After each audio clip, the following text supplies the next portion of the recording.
Greetings and welcome to Stargate TWIG, otherwise known as Tactical Weapons Integration Group, right here on ThisWeekInGeek.net. I am your Gate Master, Mike the Birdman, but I'm not alone as we trek through the Stargate network across the Milky Way galaxy. I'm joined by the commander of Stargate SG. I think we decided our designation was 26, but either way, TWIG, our leader. It's Ken playing Saul. And of course, one of our other Canadian compatriots and on loan from the Canadian military to the Stargate program. JT playing Lieutenant Carter Hall. And of course, our favorite resident physician and occasional horse veterinarian. Alex playing Dr. Bob.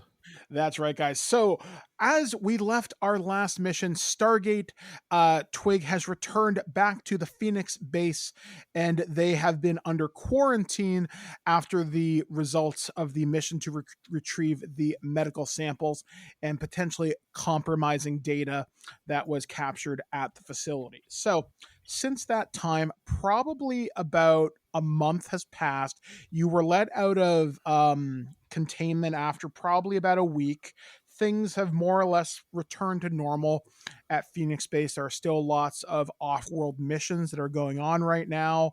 The Stargate's been fairly busy. There's actually been a lot of contact with Earth in the last little bit. Stargate Command has been sending regular teams to Phoenix Base to get some of the experimental technology that has been recovered. In fact, one of the field teams has returned with a new piece of technology, which is being issued to you guys to field test. So, prepare for what is being called the Sentinel Beam. So what this weapon is, it is a device which is probably about as long as your forearm and is held not unlike a fire hose, like how you would hold something like in that type of a grip. It has a very clear barrel, no clear power source. You're not quite sure what powers it, but the unit doesn't seem to run out of power in some of the field testings. This was recovered from a technologically advanced civilization that also seems to have its own Guald problem and does seem aware of Charmunda as she has made her way across several worlds in the Stargate network. In fact, intelligence has been going around the base, some of it classified, some of it not classified. People are talking. It seems that there have been a number of encounters with Charmunda's Tiger Guard on several worlds that were previously thought safe and under Tari control or under friendly people who work with the Earth governments. So things are definitely tense right now. However, one of the things that has been happening is the Gatherer, the artificial intelligence that you picked up in the first mission you did for SG-TWIG, has started to pump out Stargate coordinates to previously unmapped gates. And Earth and Phoenix Base have been working fairly around the clock to find out what these new gates coordinates, what's there, what isn't there, what is the strategic importance of these lost gates. So, as you are preparing for your morning briefing, which typically happens, Saul, you are in the barracks. You're just reading over the latest kind of mission reports, what you're supposed to be doing for your next deployment, and you get a call over the intercom asking you to come to one of the meeting rooms closest to General PK Lawyer's office. All right. Obviously gonna go.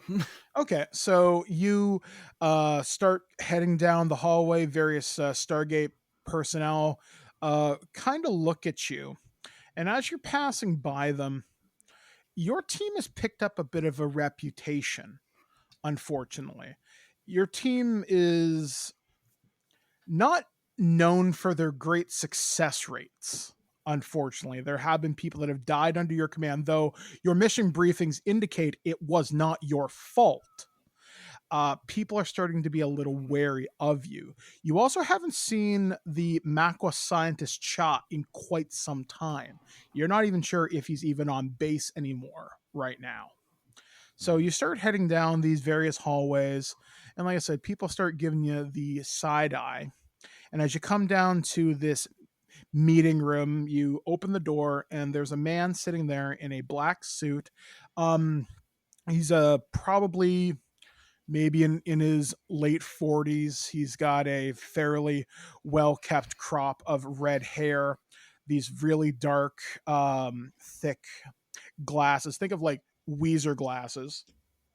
And he goes, Commander Saul, I presume? You would be correct. If you would please take a seat. I'm assuming this is just a normal meeting room with like conference setup, right? This room is sort of known as the Dunce Corner. That's sort of Okay. that's sort of what it's been nicknamed. Basically, people get dressed down in here, and the main reason it's called the Dunce Room is because almost everything that happens in this room, General PK Lawyer generally knows what happens, what goes on in here. Basically, if people start shouting, he'll hear it. So when you're bad, this is where they send you. Mm-hmm. So I am, if we would, I'm gonna say, if you wouldn't mind, I'd like to stand. as you wish. He sits down.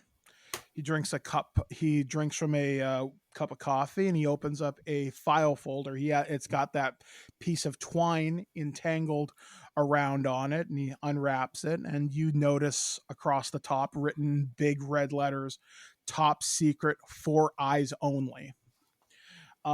So he opens up the file, and he just sits there patiently reading it, and he looks up at you. He goes, "Commander, I have some questions regarding your command ability. Now, from your debriefs you've given General PK Lawyer and what has been run up the chain to General Hammond, these are not things that we would consider your fault. However, certain outside bodies are asking questions as to why we are letting a allied race, shall we say, take lead of a majority human-led operation.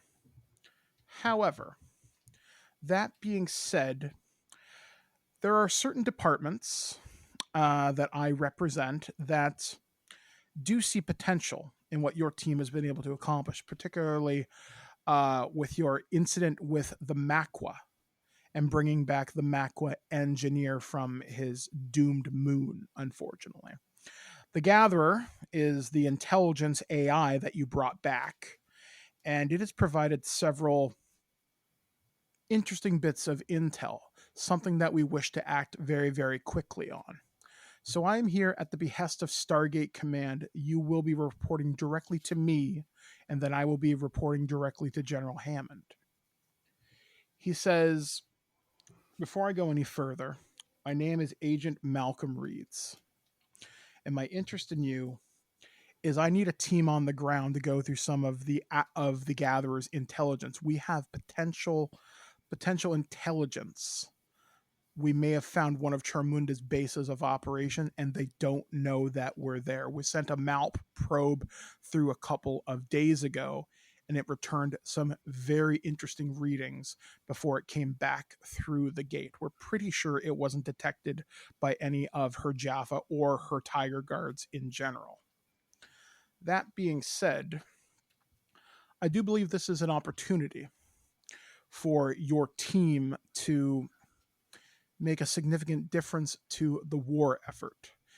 A person who used to be under my command, I believe you know her by the name of Selena, has said you're a good person, a good leader, a trustworthy person, but also someone who knows when to keep their mouth shut. So, I'm asking you, will you accept this assignment as a favor to not just Selena and myself, but Stargate Command back on Earth. This is strictly between us and them. This is not under PK Lawyer's command and is not to be discussed with him. Is that understood? I'm gonna roll an insight on this. Okay.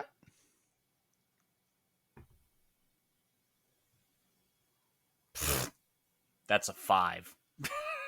You're pretty sure he's telling the truth. You're not 100% sure, but if he's throwing around names like Stargate Command and Hammond, well, that does carry some weight. Yeah.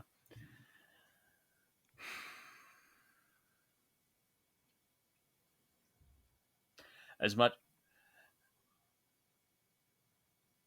I'll be frank, my team is and always will be my priority, but I think it's fair to say that this sounds like a worthwhile mission, especially given my team's prior experience with Charmunda. As you were the team that made primary contact with her, and I'm going to be frank with you, Saul, you're one of the only teams that has ever survived a direct encounter with her. Your insight is definitely valuable in perhaps gathering more intel. If you want to gather your team in this conference room in about 10 minutes here, I can brief you on the mission personally. I would very much appreciate that. He says, go gather your team. I will prepare my presentation. All right. So, let me see. I'm going to throw it to JT and Alex. What are you guys doing? Dr. Bob is sleeping on top of one of the mess hall tables on his back. He fell asleep with a bunch of books around him. Carter, because I can't stop with the movie references, Carter's in one of the rec areas with a TV and a DVD player, and he's watching that chapter from the original Creepshow movie where Stephen King turned into a plant monster, because this is how he processes what happened on that last mission. All right, so we join Dr. Bob and JT because the mess area and the rec area, they're fairly close together. Basically, you could shout at each other and see each other. It's a pretty average day in the mess hall. You see people kind of coming and going from mess. Some people are coming off duty shift. Some people are coming back from off world before they get debriefed, grabbing some chow, and then they head into debriefing not too long after. You guys have noticed in the last couple of weeks, you haven't seen Selena on base for a while. You think she was rotated back out to Earth, potentially to undergo some medical treatment. There may be something that could potentially be done on her spine. Some medical technology was shared back with Stargate Command on Earth, and she has volunteered to potentially undergo a procedure. So it's been kind of a sad 2 weeks. Also, obviously, since you lost Oringo a couple of weeks ago, the loss has been noted around the base. So you both get a call over the intercom asking Lieutenant Carter Hall and Dr. Bob, which I don't remember what your UNAS name is, so it doesn't matter. It doesn't matter. So Dr. Bob, because nobody can pronounce it, they ask you to come to conference room 3. So you start making your way towards conference room 3. And what are you two going to do on your way there? It's like, Bob, do you have any concept of what sawing logs sounds like coming out of an UNAS? I know what it sounds like sawing people. Carter's eyes go wide and he shuts the hell up. Just complete silence as they continue to walk in silence down the hall. Just in his head, Carter's like, the guy sounds like a chainsaw and crank when he snores. How is this possible? They don't make CPAP masks for lizard people.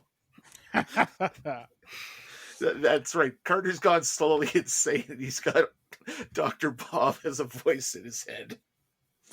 All right, so eventually you guys start making your way down towards conference room 3. There's more than a few people giving you the side eye as you walk in there. You actually catch one of the local MPs kind of taking a chuckle at you, and you can just hear as you get out of earshot, about time those guys got in shit. So you enter conference room 3. Once again, you see the man that I described to Saul sitting there. The room is slightly dim, and you see a digital projector up on the screen. You see Saul standing in the back of the room, and the man speaks up and goes, Dr. Bob, our local UNAS physician and medic, and Lieutenant Carter Hall on loan from the Canadian military. So, please close the door behind you and please take a seat. As I was explaining to your commander, this mission will be falling outside of your traditional chain of command. You will be reporting directly to me and Stargate Command back on Earth, which may go all the way up the chain of command to General Hammond. Your team, Tactical Weapons Integration Group, has not performed to the standards that we have become accustomed to on Earth, with Stargate SG-1 being a particular example of note, plus the other SG teams on Earth. Phoenix Base is suffering from, shall we say, a crisis of faith. Nobody is questioning the competency on here, but we are noticing several more teams are being lost than what we care to admit. Even committees on Earth are starting to ask questions as to why we're letting... He looks at Dr. Bob when he says this. Allied forces lead a human-centric organization. That being said, this is a joint species operation, but it will primarily be overseen by human oversight. So, the AI core that you were able to retrieve back on the moon when you met the Makwa people has yielded some interesting intelligence, and he goes through the same spiel that he said to Saul. Long story short, I want to show you this particular bit of data that we were able to pull up. And he pulls up a planet that has been designated P3X117. This is a water-based moon in a system that has a hypergiant blue star, which means it has an intense amount of radiation within the system. Normally, a place like this should not be able to support life due to the intense solar output of the parent star. However, a Stargate was found on world. He starts showing you footage from the MALP. So you start seeing the MALP go through the Stargate, whooshy noise, and you see a probe emerge into a really dark place, but then it starts to see almost bioluminescence kind of glowing off of pillars and cave walls. As the MALP clears the cave entrance, you see stone architecture, but you also notice there's no sky. When the MALP's data readings start coming back, it does indicate a oxygen-rich atmosphere, but also a high electrical charge and several types of radiation it can't quite identify. But one thing that is definitely present, or not present rather, that catches everyone's attention, there is no solar radiation. The MALP continues to drive around collecting data, and it comes to a place that overlooks this, what you could call a settlement or some kind of a city. You do see several Guald death gliders on what would be considered a landing area, and you do see Jaffa troops marching along the perimeter of the airfield. However, the MALP's telescopic lens on it starts to zoom in, and you see the distinct outline of one of the Tiger Guards. The camera flashes forward to a few hours later. More Tiger Guards start coming out onto the field, commanding some of the death gliders to take off and do exercises, pardon me, in the air. And just as the exercises begin to come to an end, clear as day, a shot of Charmunda appears. The same gorgeous South Indian woman that you saw before, except dressed in, I guess, more regal clothing, basically more coppers, more kind of bronzes, stuff like that. And she's now flanked by a male, what looks to be a male human and a female human. You're guessing those are her personal guard. The probe starts to return even more data, and it is determined that the probe is probably about 150 kilometers below the surface of the ocean. What you are seeing is a protected environment underneath the ocean that is likely powered by geothermal vents, creating some kind of an energy field around this particular settlement. Geological samples date the settlement to within probably the last 100,000 years. So this place is ancient. The Mount probe then returns back to Earth, relays all of its data along with like soil samples and anything else. So if you have any scientific questions, you may now ask them. Before Carter asks a question, Mike, I'm going to roll insight on, Agent Smith here. Mm-hmm. The insight, that is a 14. He seems like he's on the level. The fact that he name drops people like Hammond and SG-1, and he did mention SG-1 by name, seems to lend some credence to what he might be saying.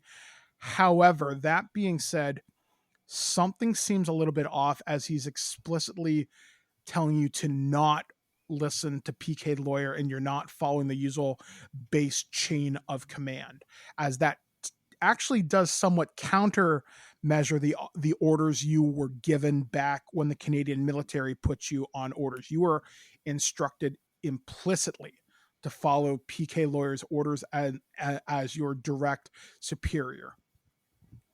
All right. Oh, also in the probe video, did we see the off-brand Terminatrix? You saw people that look human. They're not wearing Jaffa clothing and they're not wearing Tiger Guard armor. So your best guess, if they were those constructs, likely. But not specifically the one we encountered. Yeah, you didn't see the one from the Makwa moon, no. Okay. And Dr. Bob, any questions from you? Nope. All right. This is he's out of his element. There's nothing really although underwater, and he's not an underwater lizard, so yeah. Little nervous about maybe the integrity of. Well, then again, if it's been sitting there for 100,000 years, and it's probably fine. Yeah, the only thing you would look at from a medical perspective is how long you could survive at quote unquote crush depth. The long, if we're that far down, not at all. Especially when not at all. You said he's not even asking questions, because you said it was no radiation. So none. The radiation is being refracted. They're at the Marianas Trench. Basically, you are that's. There's no need to question that, because you're dead within a second. Yeah. So the fact that it's so far down and the fact that there is a structure down here is interesting from an archaeological standpoint too. How was this place constructed? So well beyond your pay grade, so to speak. It just brain fart, Mike. What's the glass's name again? Mr. Malcolm Reed. Agent Malcolm Reed. So Carter looks at Agent Reed. In the course of our investigation, he makes finger quotes. I assume, in deference to what you've already stated, that any intelligence and or technology that we may procure is to be handed over to you directly, and not to any Stargate command personnel. The materials that you are able to recover from this mission, we would ask that you do hand over to us directly and not to PK Lawyer's authority. Long story short, Earth is having a lot of difficulty trusting you right now. However, that being said, we do have something interesting for you. And he does pull out one of the devices that I sent you guys in our in our little chat, and I'm going to read some of the stats. So what this is, it is called a sentinel beam, which is kind of a nickname that the gun has sort of picked up. So a sentinel beam fires a beam of energy at a target. The sentinel beam is 100% charge and uses 3% of its original charge for every shot fired, and 6% of its original charge for every burst fire shot fired. Each burst counts as 2 shots fired from this weapon. The sentinel beam cannot be reloaded or recharged. If the sentinel beam burst fires every round for 4 consecutive rounds, the sentinel beam overheats and cannot be fired. This weapon deals 4d6 damage and has a critical hit number of 20 and can easily hit out to a range of 50 feet. It can be fired in semi-auto mode and full auto. The gun weighs probably about 30 pounds because, like I said, it's a solid slug of metal with some bits kind of sticking out of it. But they were able to recover a number of pieces of this technology. And since you guys are tactical weapons integration group, you get the field tested. He also goes on to say, now your primary mission will be to go to this planet, assess the threat, assess forces. We need accurate numbers. This may become a major offensive for us. That is the goal. When you are on the ground and you have assembled all information, please send information back through your mount probe, and we will send fire teams to assist. We will have Fire Team Raven on the ground within minutes. They are already standing at the ready in the barracks. We would like you to get in and out within about 48 hours. That is the ideal timeline for this, so we can start gating in people from Earth in massive numbers. And he takes off his glasses for a moment. They do have death gliders on the ground. We can't ignore that.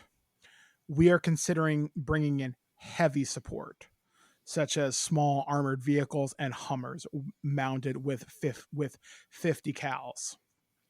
If Charmunda's here, maybe she can't fly in her pyramid ships, so she's vulnerable.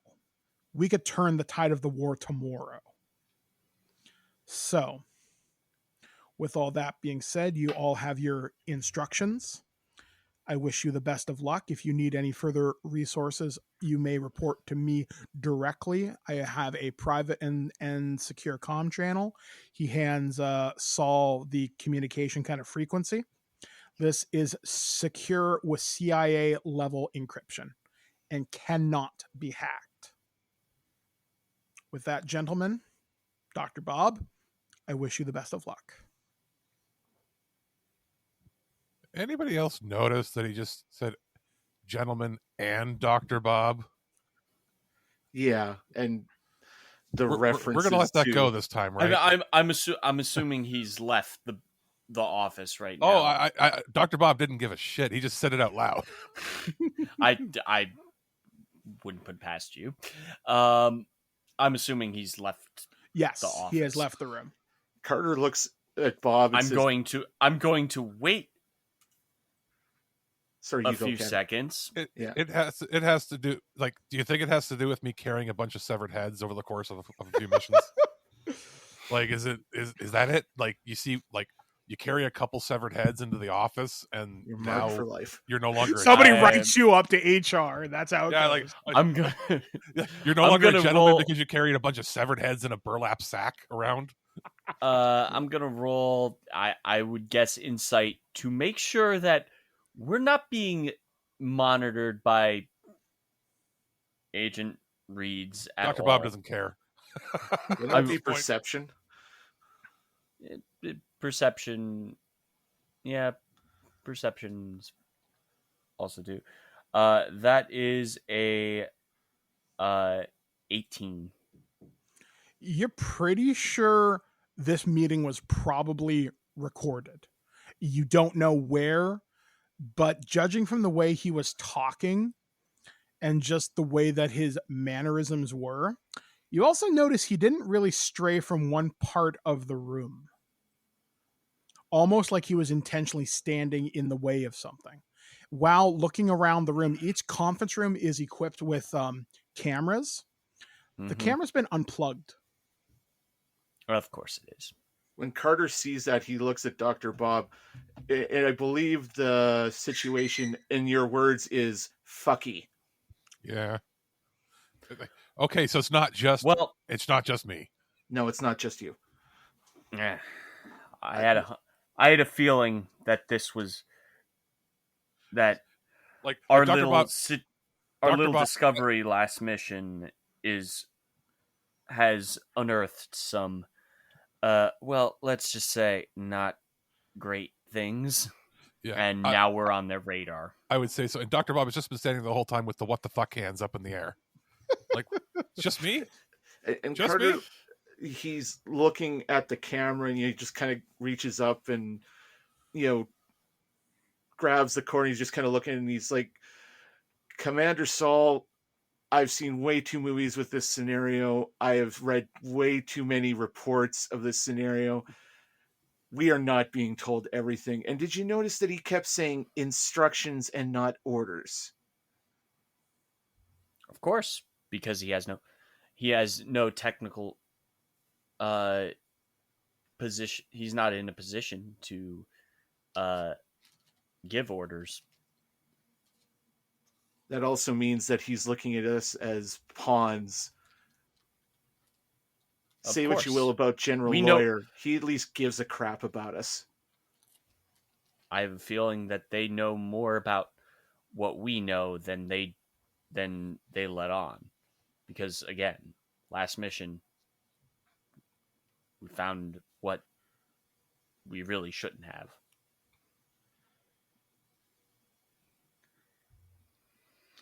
I have a feeling that it's just I feel I have a feeling that I have a feeling Reeds is a part of this cabal that has been trying to essentially stop the war.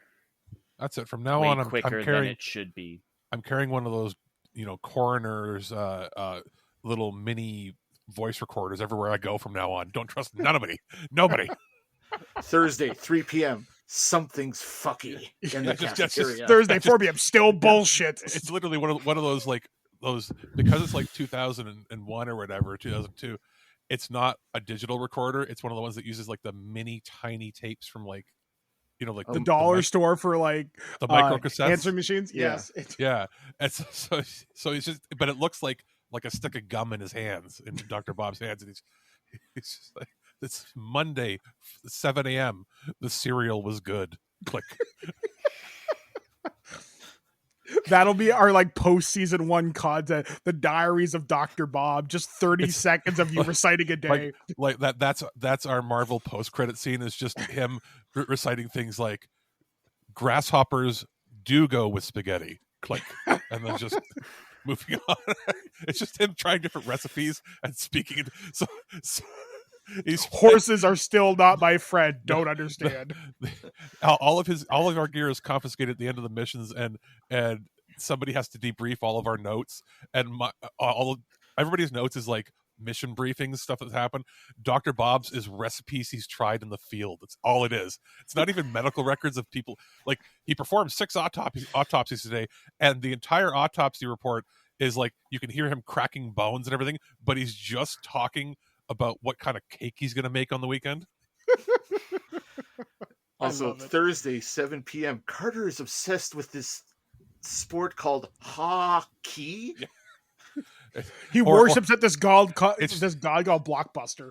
It's just all it is numbers and measurements, and it's like 3 pounds, 17 inches, and then you find out like all it is a record of every shit he's taken for the whole week. It's just the Dookie report. Yeah, the tape just says Dukes on it. Carter finds it and he likes Dukes of Hazzard. Dr. Bob goes to grab it and it's just, that's mine. And then it puts another tape in and it just says people I cut up.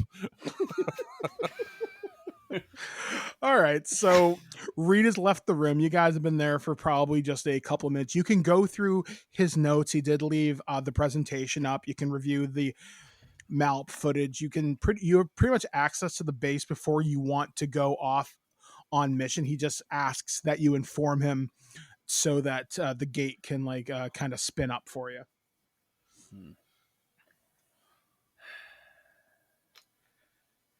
Carter's looking at the notes and noting weapons. I suppose the map wouldn't have necessarily denoted, but it would have shown where their armory or weapon stockpiles would have been. What you saw in the Malps footage, you saw an airfield of about 6 death gliders. Most of the Jaffa were carrying staff weapons. The two guards with Charmunda. You couldn't quite make it out as the resolution wasn't as good as you would like it, but they're carrying something approximately rifle sized, and one of them is carrying something across their back. Looks like some kind of a melee weapon, but you're not entirely sure what. There's a part of me that thinks this is a trap. That Charmunda is purposefully baiting us to go there, sir, and then just collapse everything on us. Well, I am not declaring my intent to not follow orders. One point of order is how he gave us, he gave us that communicator, right? And he says it's CIA level encrypted. I'm pretty sure if the Gold had a pocket calculator, it would be more encrypted than this. Yes, I definitely. Well, no, I'm just saying this to Saul. Mm-hmm. If there is, I don't know if Carter's ever used Snowball's Chance in Hell in front of Saul before, so this might be a first. But there is a Snowball's Chance in Hell that they didn't notice this thing. Now, and at this point, Mike, and this is to you, the Malp, it's still the half a tank on treads. Yep. It's not silent. No, but it was far enough away that they would have to be looking in that particular direction to even notice the Malp. Yeah. But yeah, it's sir, there is less than a Snowball's Chance in Hell that they didn't notice it. So if they either were uncharacteristically blind, or they either don't fear us, or they're messing with us. I don't feel comfortable in this mission, but I will follow your orders.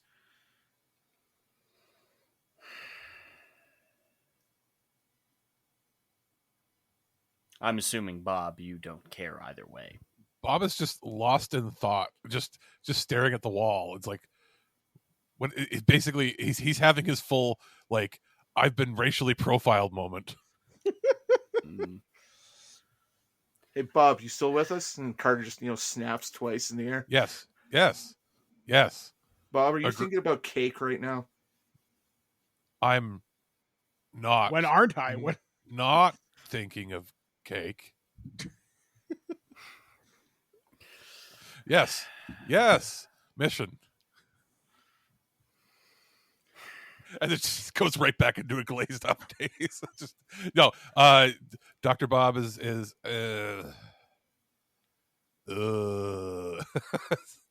that agreed. Something's not right, but we need to at the very least we should keep a record of what we're doing.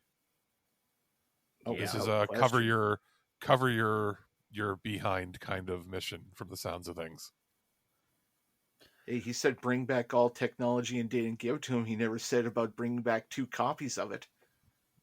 Yeah. Yep.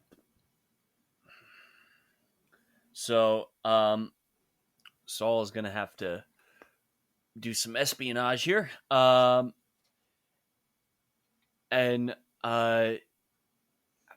Carter's probably the best out of us that can hack, right? Well, he does have those a certain set of skills. Yes. He has fingers and thumbs that are human sized to fit a human keyboard. Carter, any chance you can modify some of the footage from the cameras that as I walk over to Commander's office?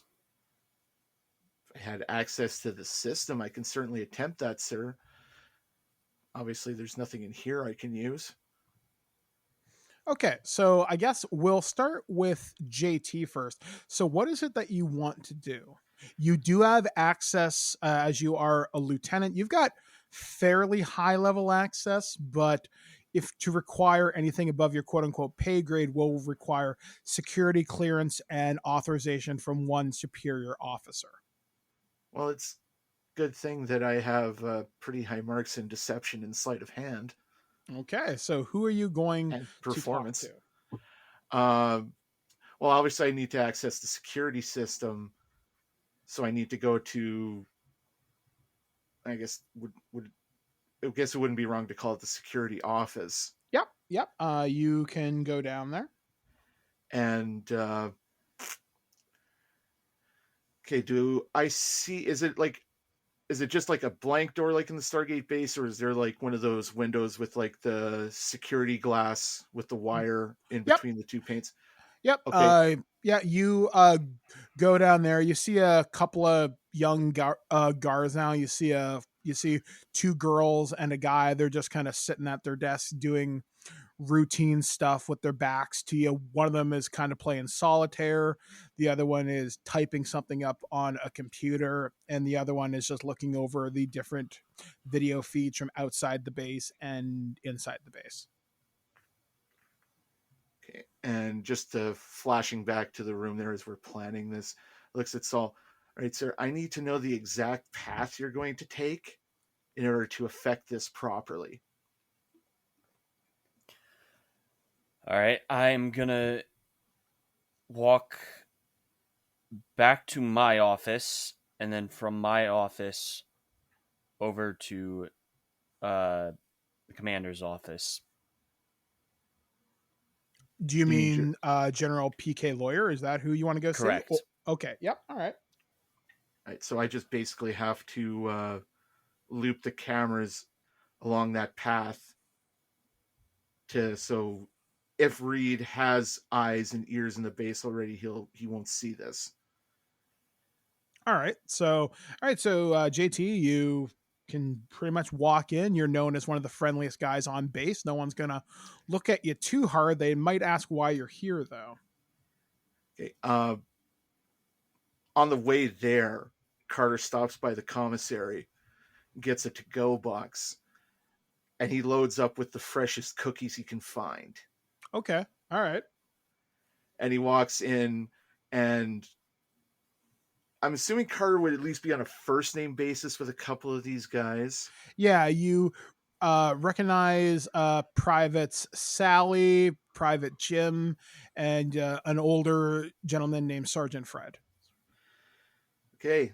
He just knocks and he walks in with the box of cookies. It's like, Sally, Jim, Fred, how are my favorite camera monkeys doing? Doing pretty good. Just, it's that end of the month time. So, reports got to go in, reports got to be filed, who's come through the gate, who hasn't come through the gate. It's basically just a lot of double checking paperwork today. So basically, today is the fuck around and hope no one finds out sort of day. Oh, good. Then I came on the right day. And he, with a flourish, brings the box up and opens it up. It's like, Fred, I got your white chocolate macadamia on the right side. I have not had a good macadamia nut since rotating back to Earth. There is this little bakery in Boston that I just love going to, and just haven't had them since I've been here. Sally's like shoves like 2 chocolate chip in her mouth, and she's like, "Oh my god, I miss Tim Hortons so much." Oh, you're off that cleanse then, huh? Yeah, well, you know what? Everybody gets one, and I figure fuck around day is not the worst day to be sitting here having some carbs, and she kind of pats her stomach. I'm not getting soft around the middle, but you know what? It's okay. Namaste. You catch my drift, man? Oh, yeah. And, even if there was a little more to love, that's just more to love. And he just looks at her with a sly smile. She's like, "Hey, I'm working hard. And don't forget, I can still beat you in push-ups, kid." Yeah, but and he leans in close and does like that hand on the side of his mouth. I still kicked your ass in Magic the Gathering last week. Look, we will play Yu-Gi-Oh! And I'll show you who is really at the heart of the cards next time. Oh, it'll be time to duel. And he looks at Jim. Jimbo, how's my favorite boy? I swear to God, nobody keeps proper numberings on these things. I spend half my day fixing little errors. Like, you think a decimal point doesn't matter? It does. You thought the Dewey Decimal System was stupid?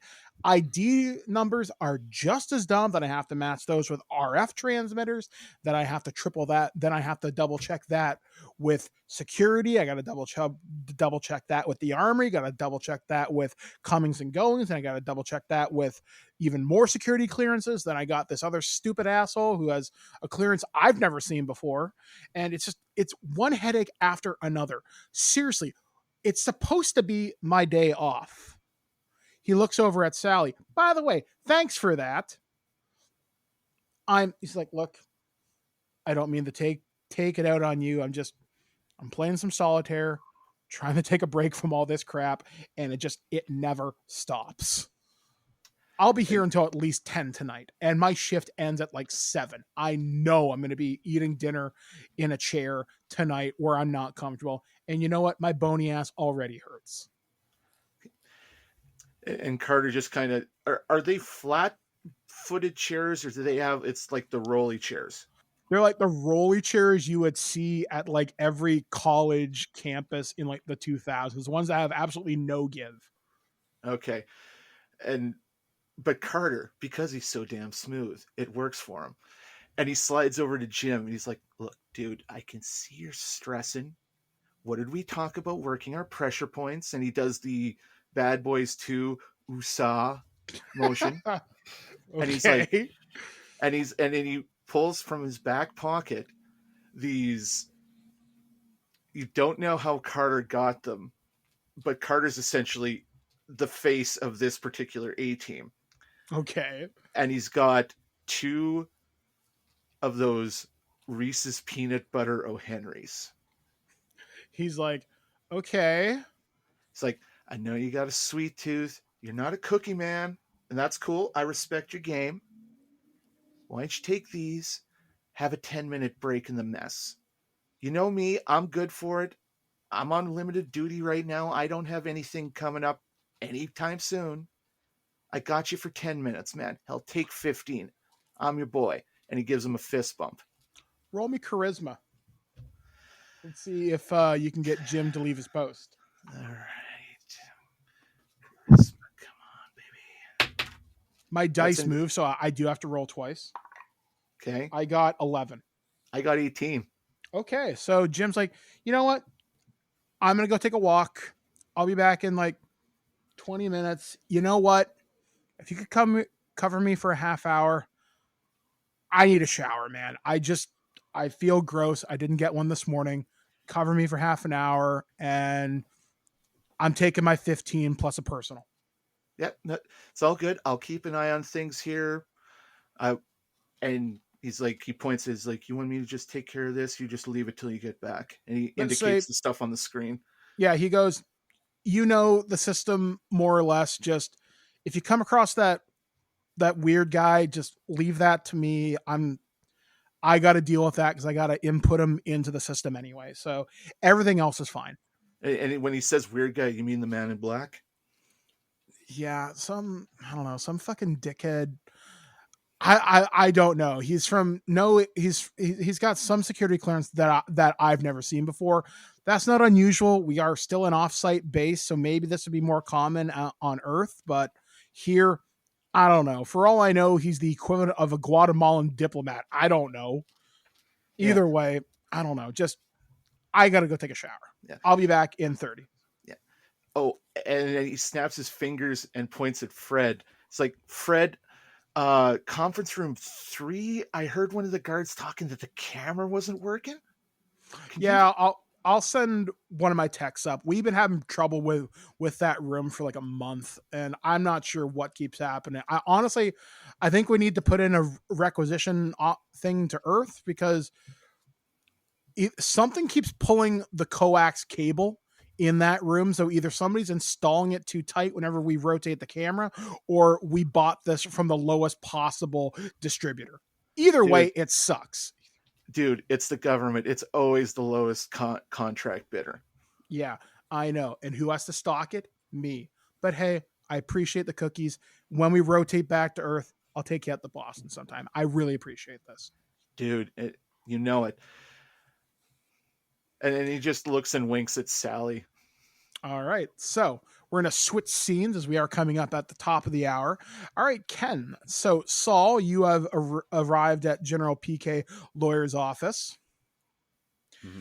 Just as I will just note that when I went back to my office, I grabbed a desk pad that I had there, and I also grabbed my wife's wedding ring. Okay, you do as such. And as you approach General PK Lawyer's office, you can hear some people talking inside. I'm going to knock on the door. You hear the general's voice come through the door. I'll be just a couple minutes. Just give me a minute, sir. No problem. So about 5 minutes pass by. You sit in his kind of waiting area. His security officer, who stands by his doors, looking particularly bored today. His secretary doesn't look too thrilled either.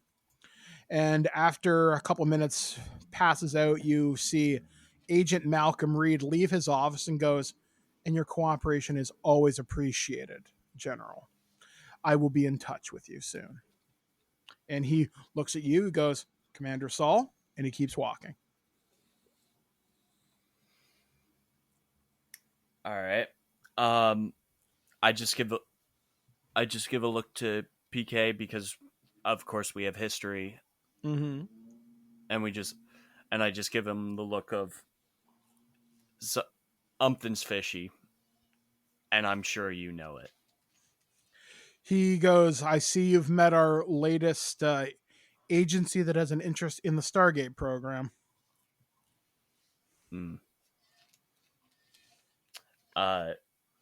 And I'm just... Can we talk privately in your office, sir? "Of course, Commander. Come on in." And he gestures you to sit down. He asks the MP to close the door, and he does as such. He goes, You may speak freely, Commander." I'm going to reveal what I had written on the notepad, saying, "Any listening devices in here?" And I just hand him the pen and the notepad.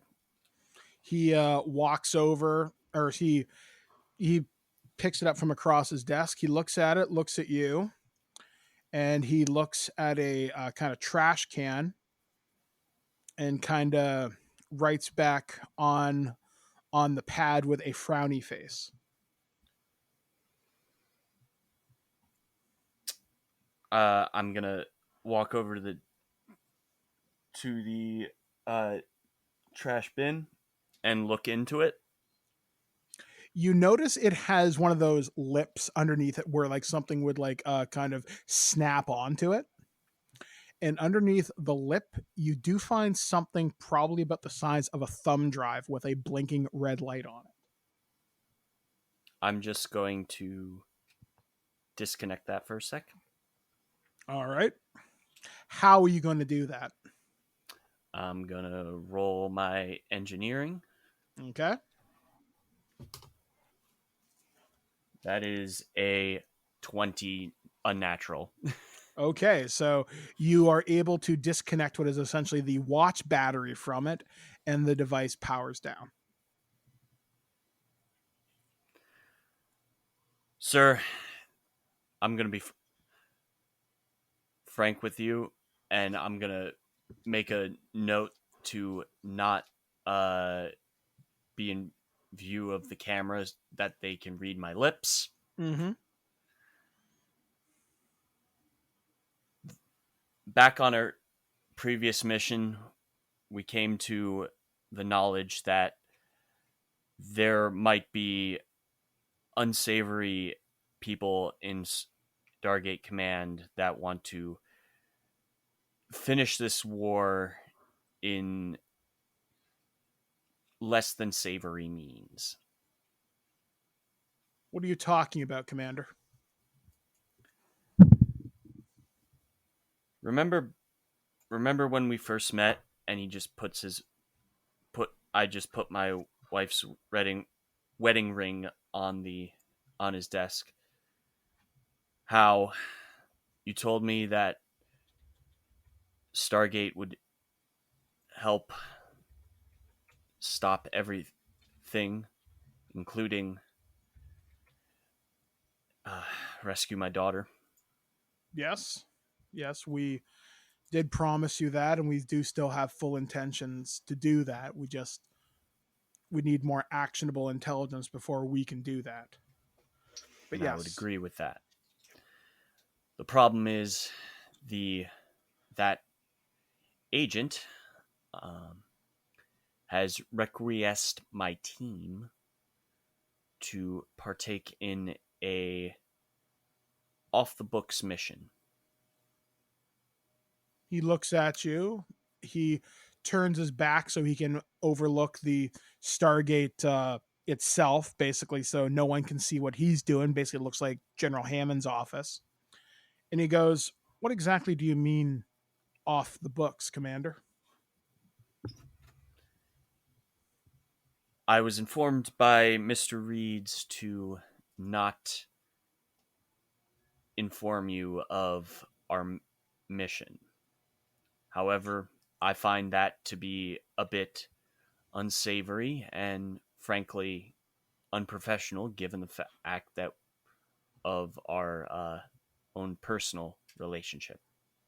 He goes, "Well, Commander, I'm not going to lie to you. Your team has been under some scrutiny recently, and Stargate Command on Earth does have questions that need answers, and they might be looking for a scapegoat. But that also being said, they can't ignore what you brought back from the Makwa moon either, the intelligence we know as the Gatherer. And something is definitely changing in the wind.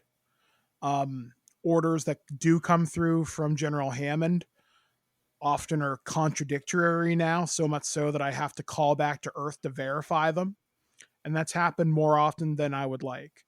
And then some of these commands, I unfortunately can't discuss them with you any further, as I'm under strict orders too from the Pentagon. But I can say this: I'm going to say your intuition is definitely correct. Something is happening, and somebody wants something there that they're not telling us about. He goes, "If you want to take a walk with me, perhaps you and I can discuss this a little bit further." I'd be glad to. He walks you outside and takes you past the kind of basketball courts, takes you out towards the nearby beach that overlooks Phoenix Base. And he goes, "Commander, there's somebody inside Stargate that wants to end this war in a more brutal fashion than what they are currently letting on right now. There's an organization, I'm not entirely sure of who's in charge or how far it goes up, but somebody's not only trying to take Phoenix Base from me, they're trying to take teams from me. Is this an internal power struggle? Is this somebody trying to make things look good for a subcommittee somewhere? I don't know, but I don't like the way this is looking. You mentioned you had some problems with what you recovered on your last mission. What exactly did you find?" Just about as much as you've just informed me. That there's something going on with Command and also the biological information that we gathered at the base. Well, let's just say they wanted to push it too far for my personal liking and the liking of my team. So we played a game of well, false truths with some of the members of that science team in order to avoid having such a highly dangerous biological weapon fall into the hands of whoever is behind this cabal, as it were. I guess my question then becomes to you, Commander: do you believe they would have used this weapon in the best interests of humanity? Did No, you I make would the not. right call? No, If I you would don't, not. then I'm inclined to believe you. However, we need more information before we can act. I need something I can bring to Hammond on Earth directly if I'm going to expose these people. So, for the time being, carry out your mission as instructed, but understand you are being watched.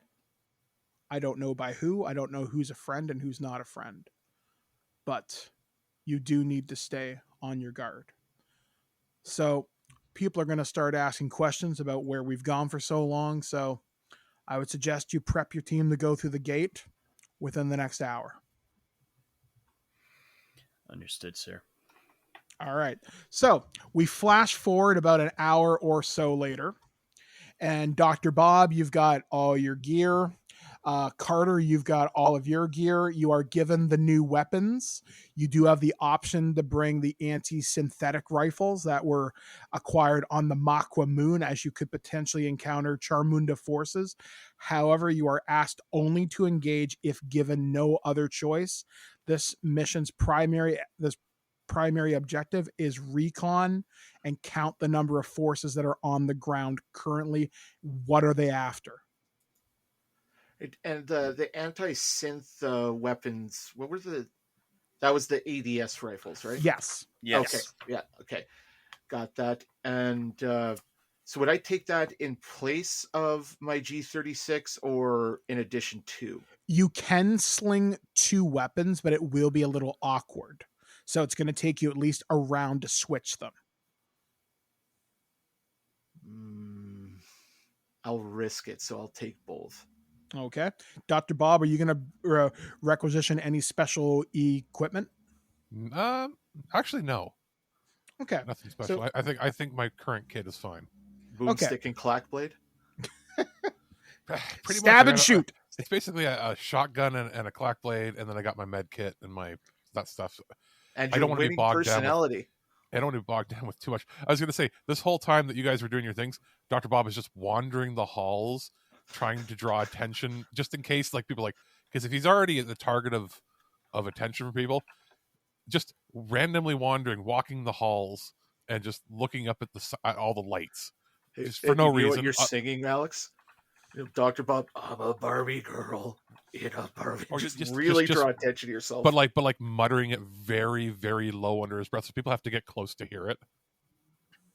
Now, question, Alex, does your character, Dr. Bob, do they take any orders specifically from Saul, or do they only listen to lawyer Saul? Do they take any orders from the Unas homeworld or anything, or from your tribe? Well, there isn't really an Unas homeworld anymore. Okay. Well, being the doctor, I guess technically Saul is the leader of the mission, but we would be similar rank, I would assume. Yeah, you would both. Basically, it would be kind of like in Star Trek. If there was a medical reason, you could outrank him for something. I was going to say, if anything, I technically would take my orders, like my main orders would be from whoever the ranking medical officer on base is.